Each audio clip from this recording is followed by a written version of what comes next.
عابد بھائی دیکھیں ایک بات تو طے ہے کہ جب حکومت نے یہ پروپوزل دیا کہ ہفتے کی رات کو عمران خان کو ہاسپٹل میں شفٹ کر دیا جائے جب تک مکمل صحتیاب نہیں ہوتے، تو یہ معاملہ تو سیریس ہے.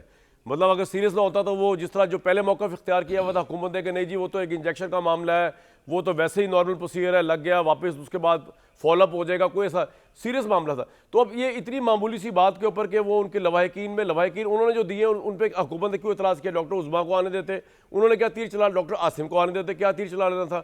تو پھر آپ اپنی نیت جسٹیفائی کریں نا. وہ بتا رہے تھے نواز شریف صاحب کو انہوں نے جانے دیا. اب عمران خان اگر مشکل میں آئے، بیماری میں آئے، تو آپ تو وہ نہ کریں جو اس سے پہلے جس طرح ہوتا تھا. آپ بھی اچھا سلوک کریں، ایسے عمران نے کیا اچھا سلوک آپ لوگوں کے ساتھ. جی کامران بھائی بڑی مہربانی آپ کی. یار مجھے یوسف شوکت زئی صاحب کی باتوں سے لگتا ہے کہ وہ عمران صاحب کو کہیں بھیجنا چاہتے ہیں. ضرور شوق سے بھیجے، ہمیں کیا اعتراض ہے جی. اللہ تعالیٰ صحت دے. اگر کوئی بیماری ہے، ہم بیماری کا مذاق نہیں اڑاتے، نہ بیمار آدمی کی تصویریں نیو یارک کی تقریر میں لوگوں کے سامنے لہرائیں جب وہ اپنی بیوی کی فوتگی پر افسردہ بیٹھے ہیں. اور عمران خان صاحب نے جو تمسخر اڑایا وہ شوکت یوسف زئی صاحب کو یاد ہوگا. پھر جس طرح کلثوم نواز صاحبہ کے جب وہ ہاسپٹل میں داخل تھی، آپ کے بندے وہاں پہ ہاسپٹل ویڈیو کیمرہ لے کر پہنچ جایا کرتے تھے کہ آیا کہ وہ بیمار ہیں کہ نہیں. تو اتنی تلخ یادیں ہیں ماضی کی، آپ نے کوئی راستہ نہیں چھوڑا. لیکن ہم اس طرح کے کام کرنے کے حق میں نہیں ہیں. اگر ان کی بیماری ہے، ان کی سیٹسفیکشن ہے، عمران خان صاحب جاتے ہیں ہاسپٹل، جب ان کی پوری تسلی ہوتی ہے تو پھر وہاں سے ان کو پھر جو طریقہ کار ہے ایک جیل کا، جی اس طریقے سے وہاں پہ شفٹ کر دیا جاتا ہے. اور کسی قسم کی کامران بھائی میں آپ کو یقین دلاتا ہوں کہ عمران خان صاحب کو کوئی ایسا مسئلہ نہیں ہے. ان کے باقی بھی ٹیسٹ کروائے گئے ہیں. تو ہم اتنے بھی بدترین اور کم ضرب دشمن نہیں ہے کہ اپنے حریف کے لیے کوئی ایسا جال بچھائیں جس کے اسے جانی اور مالی نقصان ہو. اور ہم دعا گو ہیں کہ عابد بھائی یہ بتائیے کہ پہلے تو حکومت نے یہ پروپوزل دیا تھا کہ عمران خان کو ہاسپٹل شفٹ کر دیا جائے جو پی ٹی آئی کے ذرائع کہہ رہے ہیں. نہیں، میرے اس طرح کی کوئی چیز علم میں نہیں ہے، نہ ہی کسی قسم کا حکومت نے پرپوزل دیا.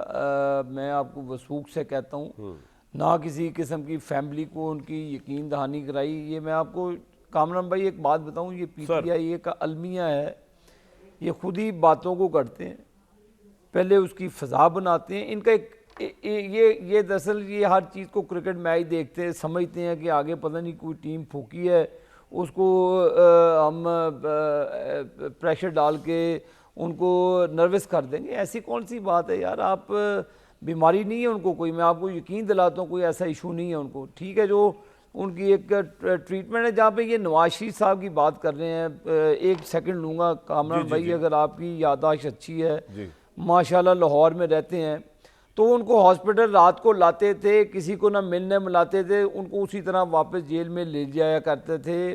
نواز شریف صاحب کو فیملی تک رسائی نہیں تھی کسی بھی قسم کی. نواز شریف صاحب کی ملاقاتوں پہ بھی پابندی لگا دیا جاتی تھی. وہ تو عدالتوں کے ذریعے اجازت نامہ عدالت سے لے کر پھر وہ ایک لسٹ کے ذریعے جایا جاتا تھا. تو ہم اس طرح کی وکٹمائزیشن کے حق میں نہیں تھے، نہ پہلے نہ اب ہیں. اگر جو ایک طریقہ کار ہے، یہ خود ہی وہاں پہ احتجاج کرتے ہیں، خود ہی اندر جاتے ہیں، یہ خود ہی ڈرامہ رچاتے ہیں. تو میں شوکت یوسف زئی صاحب اچھے آدمی ہیں، میں یہ سمجھدار بھی ہیں. تو میں چاہوں گا کہ آپ اپنی پارٹی کو سمجھائیں. یہ خود عمران خان کو لتاڑنے لگے ہوئے ہیں، ان کو بیمار کرنے ہوئے ہیں. کیا پتہ وہ اندر اچھا بڑا کھاتے پیتے ہیں، ماشاءاللہ اچھی ایکسرسائز کرتے ہیں، اچھی خوراک کھاتے ہیں. اتنا تو باہر نہیں کسی کو دیا جاتا جتنا کہ وہ اندر کھانا اچھا کھاتے ہیں. تو یہ ہمارے دور میں نہیں ہوتا تھا کہ کھانے کو اس طرح آپ ہمارے لوگوں کو گھروں سے کھانا نہیں آنے دیا جاتا تھا. خواجہ آصف صاحب کے ساتھ سلوک کیا، خواجہ سعد رفیق کے ساتھ کیا، خواجہ سلمان رفیق صاحب کے ساتھ کیا. حافظ نعمان صاحب کو تو فزیکلی پھینٹی لگائی گئی وہاں پر ان کے سیلوں میں. آپ تو ان کو اب آپ مسکراتے ہیں، آپ نے تو ہمارے لوگوں کو مارا ہے. تو یہ تو ہم آپ کے ساتھ کام نہیں کیا, میرے پاس تو فنگر ٹپس پہ جو لوگوں کے ساتھ آپ نے ظلم روا رکھا. تو یہ عوام کو اپنا چہرہ وہ بھی دکھائیں کہ جو آپ نے ہماری خواتین تک کو نہیں چھوڑا. آپ نے شہباز شریف صاحب کی بیوی, ان کی بیٹیاں جس طرح ان کی تذلیل کرتے تھے آپ عدالتوں میں, جس طرح مریم نواز صاحبہ کے ساتھ آپ کمرے توڑ کے آپ جاتے تھے, آپ کہتے تھے جی ہمیں نہیں پتہ سندھ میں فلان کی حکومت ہے. بھئی یہ آپ سب کو پتہ ہے. آپ سیاست کو اس پیک نفرت تک لے گئے ہیں, نفرت کا بیج بو دیا ہے. تو یہ اب آپ کو فصل اس کی خود شوکت یوسف سے کاٹنی پڑ رہی ہے, کوئی کسی کا قصور نہیں اس میں. یہ سارا کیا درا میرے بھائی آپ لوگوں کا ہے. آپ نے پولرائز سوسائٹی کر دی, آپ نے گالم گلوچ کا کلچر پروموٹ کر دیا. اب آپ کی بریگیڈ بیٹھتی ہے, جس طرح کی تصویریں وہ سوشل میڈیا پہ لگاتی ہیں, کوئی شرم و حیا ہے ان لوگوں کو؟ آپ اپنے سپہ سالار کے خلاف جو آپ زہر اگلتے, آپ کی جماعت, آپ کے ڈپٹی قومی اسمبلی کے اسپیکر تھے, آپ سب کے پیج دیکھ لیں, ٹویٹر دیکھ لیں, آپ اپنی فوج کے خلاف زہر اگلتے ہیں. ایک طرف بیرونی دہشت گردی کے خلاف جنگ لڑنے ہیں, اور یہ ایک ریاستی آپ کی دہشت گردی ہے جو آپ اپنی فوج کے خلاف زہر اگل رہے ہیں. آپ اس کی تائید کرتے ہیں کیا کہ آپ اپنے فوج کو گالیاں دیں, آپ اپنے جرنیلوں کو گالیاں دیں جو آپ کا ایک مقام پاکستان کا بنائے, جنہوں نے انڈیا کو زیر کیا. آپ نے تو ابھی ننت کے وقت میں عابد بھائی پوائنٹ آ گیا. نریندر مودی نے کہا, ایک سیکنڈ شاہد بھائی, صرف ایک سیکنڈ, نریندر مودی نے للکار کے کہا تھا میں نے ایک ٹیلی فون کیا کال تو پاکستان سرنڈر کر گیا. بھائی یہ وہ دور نہیں ہے. آپ اپنی فوج کے شانہ بشانہ بھائی جان کھڑے ہوں تاکہ دہشت گردی کا خاتمہ کریں. صوبے میں تو آپ نے کچھ کیا نہیں ہے.